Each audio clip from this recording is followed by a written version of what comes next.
Welcome to Moms Don't Have Time to Read Books, hosted by me, Zibby Owens. It's an award-winning podcast with over 1,900 episodes, all featuring authors of books you love and those you have yet to discover.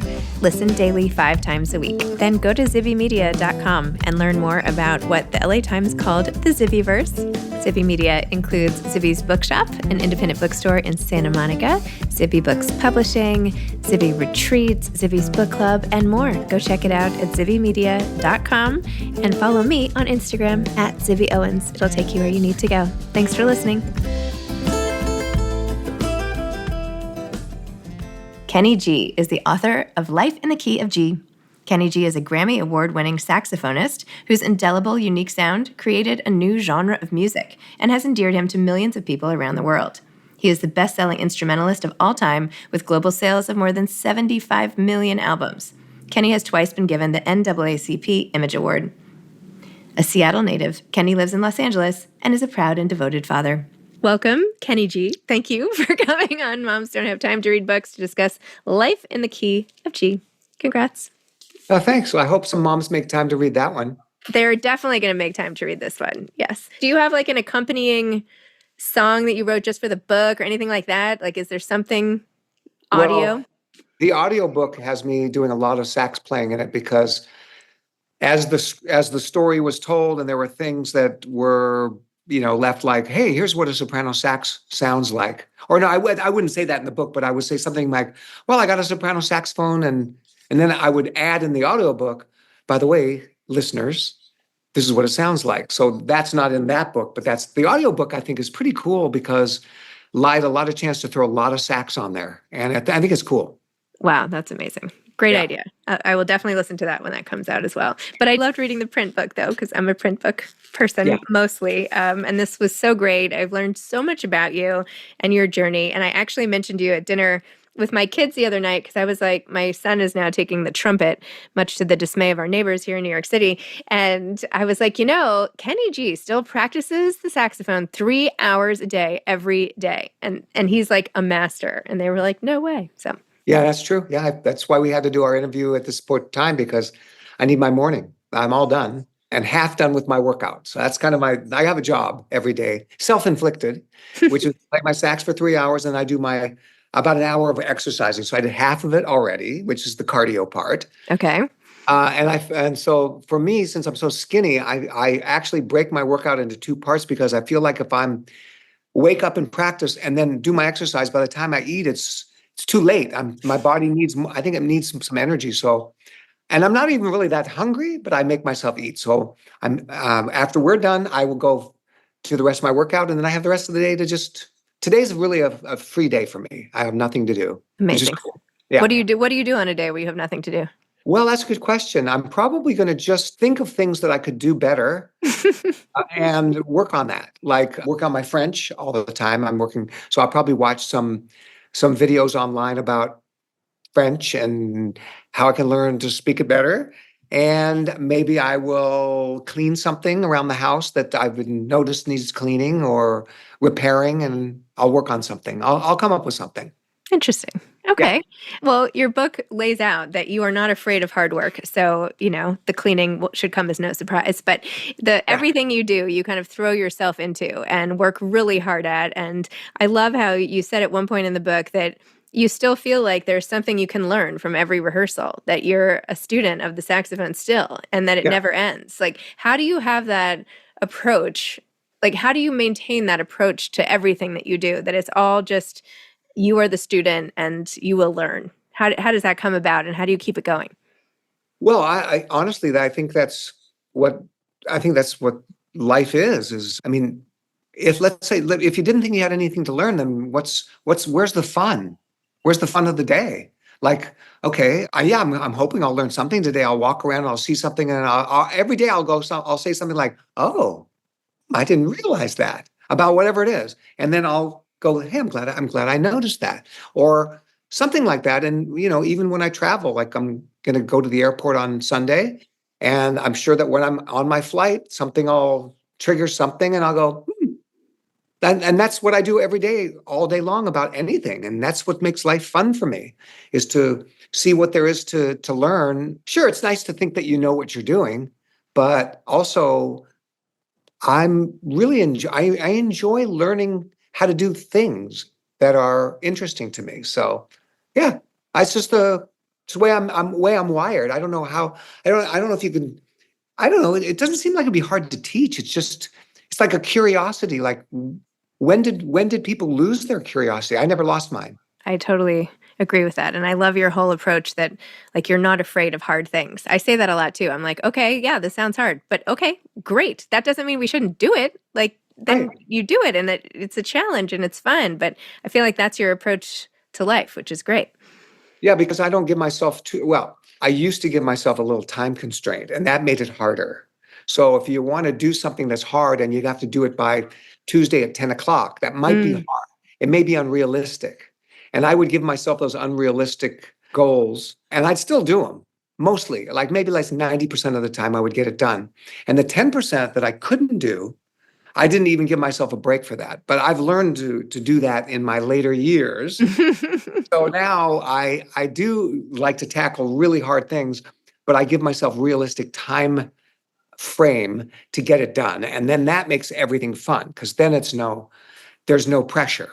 I mean, obviously, yeah, you might have to, like if I need to learn a solo and play it on a TV show by a certain day, well, I'll just work hard enough to get that done. But other than those things, it's mainly, like I wanted to make bouillabaisse. I really wanted to do it the other day. I just got that idea and I go, okay, I'm going to do it. And and it was already 6 o'clock at night. And I really want it, but you know what? It's too late. It's going to take me too long. I'm going to do it tomorrow. So I had the whole day and it was really fun, really fun. I took my time. How did it taste? It came out great. My son said it was really, really good. But it was like making everything, like getting the fish and like cutting up the fish and using the head and the bones and starting a stock and just letting that process. It was really fun for me because I hadn't done it like that before and I wanted to learn. Now I know how to do it. So if I ever want to do it again, I realize how much time it takes and maybe I might just order in instead. Just like I 2 seconds. But it never tastes as good, right? I mean, it's not made with the love and all of that. Well, I'm sure there's some restaurants that can do it a lot better than me. I'm Okay. sure. Okay, fine. I don't have any Michelin stars, but that's that's the kind of thing that I would do with my son or sons, or where if they're home and hey, you guys let's do this together, and then it would be fun because we're chit chatting while we do that thing, and that's fun. It's fun. I like doing stuff like that with people I want to be around because then I like the chit chat Mhm. while you're doing something. If you're like even repairing something, painting something, fixing something, building something, it's like, yeah, okay, well, let's do it. But while we're doing it, tell me more about this or that. And we're trying to do a job. It's fun. I love that kind of stuff. I did that with my younger daughter. She wanted to paint a mural in the house somewhere, and I was like, "Let's do it. Let's just like paint a bathroom, whatever. If it's not good, whatever." And we had the best time. How'd it come out? Nah. But you can always paint it. I don't know, whatever the color was it white before? She painted in black, so then we had to. Oh my god, we had to go back to the paint store. Now one wall is yellow, one wall is blue. It's fine. We're just gonna leave it. But Uh, yeah, black's kind of tough to do over, yeah, it was tough. A lot of coats. But the Yeah. point is, we had fun. We made a memory. And I feel like that is in your book too, is like all this parenting advice that I wasn't expecting on raising your boys and what that was like, everything from sleep on, obviously being a dad is really important to you. And it was great to even have that lens to learn about. Well, that chapter was up for discussion a lot in the writing process. My partner that wrote it with me, Phil, who his name's on there as well. He's a great guy. I didn't want it in the book, Hmm. but our writing sessions were like Zoom sessions because he lives in New York. I think he's close to you, 70th and no, but you're on Park, so he's on the west side. Okay. Park is east side. See, at least I know that. So I'll go I out now and try to find him. yeah, well, he's a great guy. But yeah, I thought, Phil, like this is come out of nowhere, and people, who cares what I think about this stuff? But we would have our talks on Zoom. That was my point. And he would just ask me questions, and we would just chit chat for hours. Hmm. And then when he started to like suggest that all these ideas that we talked about verbally, and he wrote down, I go, Phil, I don't. this is going to sound like what's the word, like pontificating. And I don't want to be that way. And also, who cares what I think about parenting? I'm not an expert. He goes, no, this is really, really good. You got to put it in there. And I fought him on it, and then I lost because he just convinced me. And I think we had other people chime in, and they said, leave it in there. So there you go. It's in there. Again, I'm not sure. When I read it, I go, could you skip that chapter? Could you just skipped on with the music? But maybe it's better. Maybe the book's better with it. Well, I mean, everybody can relate to all the things you talk about in the parenting section. I think people can Oh, feel like, well, what do I have something in common? He's this, famous person, but it's like, no, we're all putting our kids to bed. Like, how are we doing this? And how is he doing that? And hmm. I think it's nice. Okay, I like that. I like to see Phil. If Phil would have told me that, I wouldn't have fought him. Yeah. That wasn't his argument. His argument was, "Oh, this is really good stuff, and it's all this stuff." But I get that. That makes sense to me. Sure, and I'm glad. I'm glad. I mean, I hope people can relate to me. Obviously, not everybody can relate to standing on a stage and playing in front of 10,000 people, other than people that do that. I have actually a really good friend, Richard Marks, the Mhm. singer, Yep. and we are really good friends. And actually saw him last week. We went out to dinner, and we were telling each other how nice it is to have somebody that you can talk to about the details of your life that knows it because they do it. Like Hmm. he plays a lot of the same venues that I play. I see his pictures up on the backstage walls, and we can talk about this and that. Maybe we can even talk about our financial situation, which I'd never really talk about. Hmm. But because we're the same vibe, and we play it for about the same number of people, so it's all cool. So to your point of having somebody to relate to, if people can relate to that story and hopefully other parts of the book, then that's good too. But you know, obviously the part where it comes to being on the Johnny Carson show and that kind of stuff, that's of course you can't relate to it. And hopefully I'm sharing stories that entertain. Yes. Well, you write in a way that makes everyone feel like they're your friend, like that Oh, we're good. all just like sitting there and you're just telling us the stories, and it's a very approachable narrative. So that's good. Thank you. Yeah. Thank you. Thank you. Well, I can tell you this. Even, when people say to you, "Oh, who helped you write the book?" Well, I tell them, of course, it's Phil. He's great. But Phil will chime in. I went through every word. It wasn't like he wrote it and I just kind of filled in the blanks. It was like, I'm going to rewrite the first 100 pages, Phil, that you sent. I'm going to rewrite every page, which I did. It took me about 3 weeks. I sent it back to him and he goes, okay, I get your vibe now because it wasn't the Mhm. first draft wasn't my vibe Yep. perfectly. Very good though. He's really a good writer. I said, but Phil, there's something, it doesn't sound like I'm saying it. So I rewrote everything, sent it back to him. He goes, I get your vibe, but it looks like a high school student wrote it. No offense. I said, no offense taken. I don't, I said, okay, so Phil, you take my vibe and make me sound smart and like I'm a good writer. He goes, I'm going to do that. And he sent back the next draft and it was like, wow, this is me smarter and better. And still me. I said, good job, Phil. And then we were off to the races. So that was the process. Oh, wow. Okay. Well, rewriting 100 pages is no joke. I mean, that takes a lot Yeah. of It's a lot of time. focus. And also I'm writing it and I'm thinking about myself, which is not fun. Yeah. Hmm. Analyzing like, how am I talking about myself and how is it coming out? And is this really getting across what I'm trying to get across? And then also I wanted to sound like intelligent. So as you read it, as you say it, which I found with the audiobook, when I did the audiobook, I had to change some of the sentences because they read really well, but that's not the way I would talk. It's like, Yeah. and I told the guy who I was working with on the audio, can I change this? He goes, yeah, absolutely. Yeah, so Yeah. I said, great, great. I thought I was stuck to every word because it's like, I would never talk like this, but it reads right.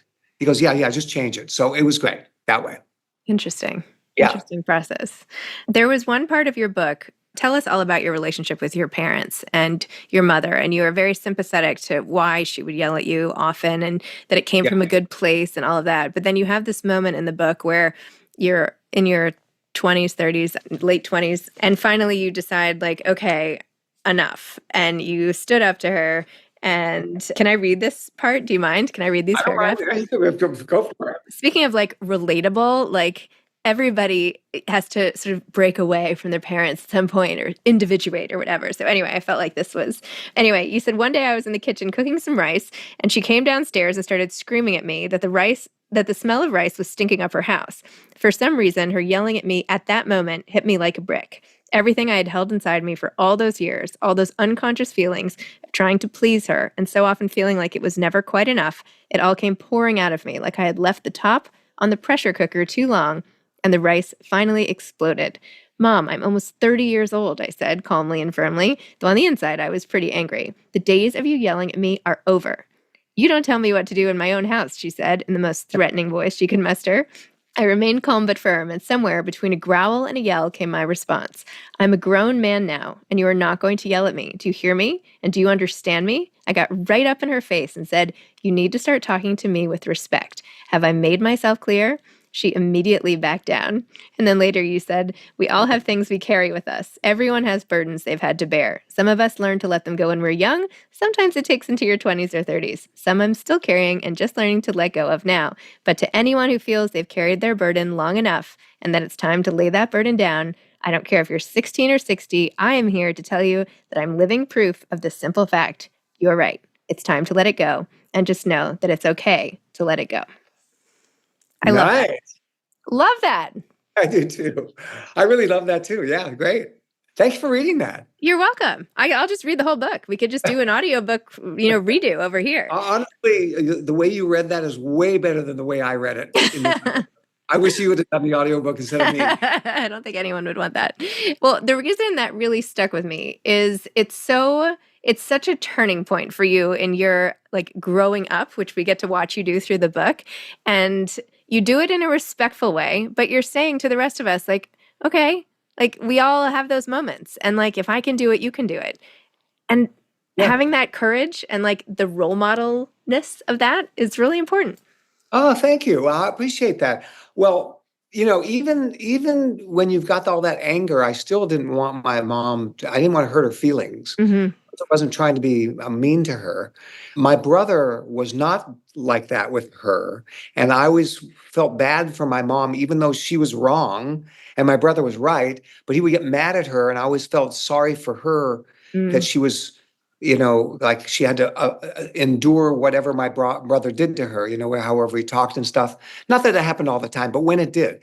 And so I just never wanted to be that mean to her. But it was time. It was really time to stop. I just couldn't handle it anymore. And if you as you're reading the book, so many times in the book, people start yelling. I realized when I read the book, when I wrote, I go, I was talking to Phil. I said, Phil, do you know how many times in the book we talk about people yelling at me? Why does everybody have to start yelling at me? And they just do. People just think that the yelling is it really has no effect on me. And so I have a lot of experience with it from my mom. And now when anyone yells, I just kind of smile inside and go, gosh, I am so ready to deal with this. It's no problem. Yeah. All that training. All that training. 3 hours a day. I know. And too bad my mom, I remember because she was a smoker and she used to smoke like packs a day. I'm not sure if I know she had stomach cancer. Yeah. I'm not sure if the smoking was a cause of her death, but certainly didn't help. I bet she could have lived longer. And she never got a chance to see my kids. Never. That's sad. Yeah. Unfortunately. But she did get to see me at Carnegie Hall. Well, that's nice. Right. So there's that. I don't know if I talked about that in the book. Did I talk about that part? I don't remember. I think there's a picture of her with my Carnegie Hall poster, but I remember that night. This isn't in the book, so now you get a little extra. Oh, yeah. The night Clive Davis was there with me, and it was sold out. I've never played there since. It was 1987. It's never been back to Carnegie Hall since, thinking, I sold out. I'll come back here all the time. And I don't know why I'm not back there. But anyway, sold out. I remember Clive going up to my mom and saying, Mrs. Gorlick, aren't you proud of your son? And her answer was, I have 2 sons. Like, don't give me any of the, don't give me, I'm thinking, wow. Yeah, I know. I love my brother too. And I know he's doing great, but tonight's my night, Mom. Yeah. And she just couldn't do it. She just couldn't do it. It was and it made me a little sad. It didn't hurt me too badly because I kind of used to being under the radar, which was a good thing. But I didn't like that at all. And No. I didn't write a book because I don't think I wanted to write it because I think it might come out like me saying something bad about her. But I'm just sharing with you that that Yeah. was part of just my role in our family dynamic. Was I was the middle kid, which was great.